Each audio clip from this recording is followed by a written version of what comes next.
മനുഷ്യൻ എന്നാണ് അവസാനമായി ചന്ദ്രനിൽ പോയത് എന്ന് ഓർമ്മയുണ്ടോ? 50 വർഷങ്ങൾക്ക് മുമ്പ്, കൃത്യമായി പറഞ്ഞാൽ 1972 ഡിസംബർ 12-നാണ് അവസാനമായി മനുഷ്യൻ ചന്ദ്രനിൽ കാലുകുത്തിയത്. ആകെ 12 പേരാണ് 1969 മുതൽ 1972 വരെ തുടർന്ന അപ്പോളോ ദൗത്യത്തിന്റെ ഭാഗമായി ചന്ദ്രനെ തൊട്ടത്. അതിനുശേഷം ഇതുവരെ ചന്ദ്രനിൽ പോകാൻ മനുഷ്യന് കഴിഞ്ഞിട്ടില്ല. എന്നാൽ ഏറെ നാളത്തെ ആ കാത്തിരിപ്പിന് വിരാമം കുറിക്കാൻ പോവുകയാണ്. 50 വർഷങ്ങൾക്കപ്പുറം നീണ്ട ഇടവേളയ്ക്ക് ശേഷം ചന്ദ്രനിലേക്ക് വീണ്ടും മനുഷ്യനെ എത്തിക്കാനാണ് നാസ പദ്ധതിയൊരുക്കുന്നത്. അതിനു മുന്നോടിയായുള്ള നാസയുടെ ആർട്ടിമിസ് 1 എന്ന റോക്കറ്റ് വിക്ഷേപണം വിജയകരമായി പൂർത്തിയാക്കി. ബുധനാഴ്ച ഉച്ചയ്ക്ക് ഇന്ത്യൻ സമയം 12:17 ഫ്ലോറിഡയിലെ കെന്നഡി സ്പേസ് സെന്ററിലുള്ള 39B ലോഞ്ച് കോംപ്ലക്സിൽ നിന്നായിരുന്നു വിക്ഷേപണം.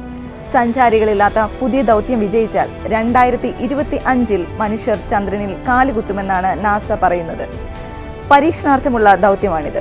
റോക്കറ്റിൽ യാത്രികരെ വഹിക്കുന്ന ഭാഗമായ ഓറിയോണിൽ യാത്രികർക്ക് പകരം പാവകളെയാണ് സ്ഥാപിക്കുന്നത്. നാസയുടെ ബഹിരാകാശ പദ്ധതിയിൽ നിർണായക വഴിത്തിരിവാകുന്ന പദ്ധതിയാണ് ആർട്ടിമിസ്. $600 കോടി ഇതിന്റെ നിർമ്മാണ ചിലവ്.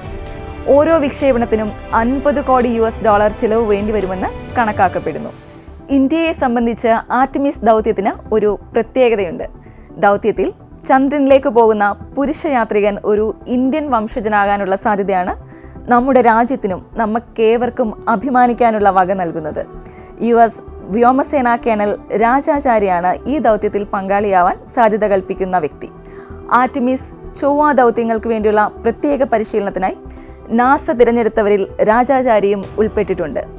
അമേരിക്കയിലെ പ്രശസ്തമായ ഒരു എയ്റോസ്പേസ് എഞ്ചിനീയറിംഗിൽ ബിരുദാനന്തര ബിരുദം നേടിയിട്ടുള്ള രാജ US വ്യോമസേനയുടെ 461 സ്ക്വാഡിന്റെ കമാൻഡറായിരുന്നു. Defence meritorious service medal, aerial achievement medal തുടങ്ങി അമേരിക്കൻ പ്രതിരോധ മേഖലയുടെ മുൻനിര അംഗീകാരങ്ങൾ ഇദ്ദേഹത്തെ തേടിയെത്തിയിട്ടുണ്ട്. അതുകൊണ്ട് തന്നെ 50 വർഷത്തെ കാത്തിരിപ്പിന് അന്ത്യം കുറിക്കാൻ പോകുന്ന ആ ചരിത്ര മുഹൂർത്തത്തിൽ പങ്കാളിയാവാൻ സാധ്യതയുള്ള ഒരാൾ ഇന്ത്യൻ വംശജനാണ് എന്നുള്ളത് ഈ അവസരത്തിൽ ഓരോ ഇന്ത്യക്കാർക്കും അഭിമാന നിമിഷമാണ്. 2025 നാസയുടെ ചാന്ദ്ര ദൗത്യത്തിൽ ഭാഗമാകാൻ രാജാചാരിക്ക് സാധിക്കട്ടെ എന്ന് നമുക്ക് ആശംസിക്കാം. Thank you.